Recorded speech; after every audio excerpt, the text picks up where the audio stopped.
We let Beau is Afraid flop, and that was a mistake, but it's one of those flops where it's less about the audience not connecting and more about the audience not liking what the film has to say about them.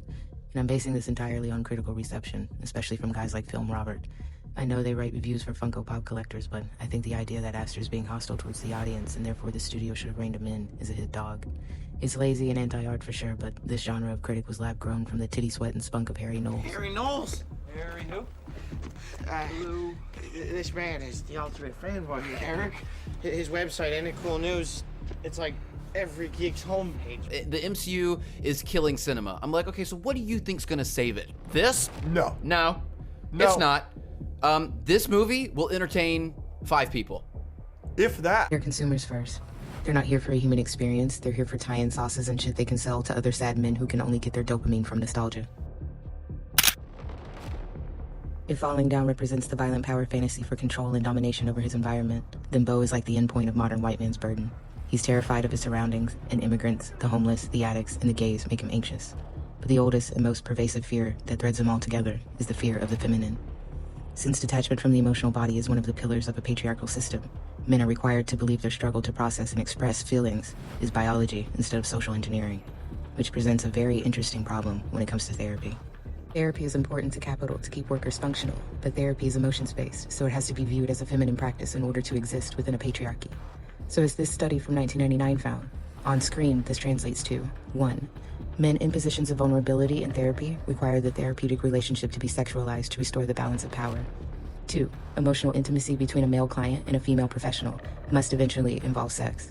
And 3. Male therapists are less competent because men lack the skills to handle relationships and the emotions of others. And on the chance the relationship between male client and female professional isn't sexualized, it's because she's a lesbian and are punitive and controlling. Which brings me back to Beau, because Astor uses therapy as a vehicle to explore emotional incest between mother and son. You know, boy moms.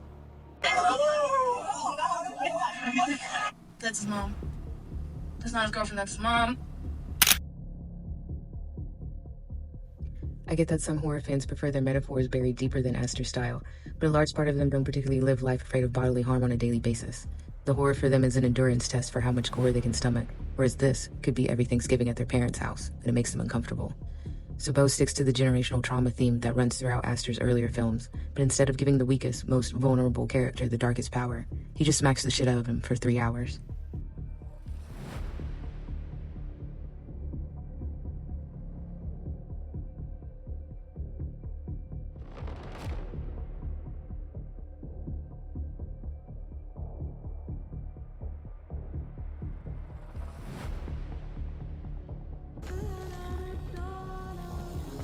Listen to your mother when I tell you to not be like Mona controls every aspect of Beau's life through fear, manipulation, and guilt as a punishment for his father leaving. He's financially dependent on her, so it's like, hey, you want to move out? That's fine, but I'll only pay your rent if the threat of you getting stabbed is high. You know how dangerous the city is. Beau is terrified of making the wrong decisions and letting her down because she instantly turns cold and accuses him of not caring about her. And when Mona dies, she uses Dr. Cohen to continue enacting this guilt. She convinced Beau if he had sex one time, he'd die to keep him from having another important woman in his life and leaving her behind. The heart of Mona's control and enmeshment issues, as with all boy moms, comes from being emotionally unfulfilled by their partner. It's both a way to make sure her ex never leaves again and what he deserves for ever leaving in the first place. Mona has never let go of being abandoned by her husband and is so deeply wounded from that experience that she's frozen in time. The Grace and Roger arc is presented as the same kind of extant familial decay from unprocessed grief, while reflecting the fear of traditional masculinity Mona's instilled in Beau. You could go to war and die. If you don't die, you could go crazy. You could get married and have 3 strong sons and lose your family in a flood and wander for decades. Beau has a devouring mother who creates irrational anxieties within him so that his independence is never fully realized. So maybe Williams-Sonoma aesthetics means you're mommy's special boy and she keeps your dick locked up in the attic. I still haven't quite figured that one out yet. But I did notice that Astor borrows from Todd Solondz and Neil LaBoute's mean suburban slice-of-life dramedies and blends them with Michelle Gondry and Charlie Kaufman-style surrealism.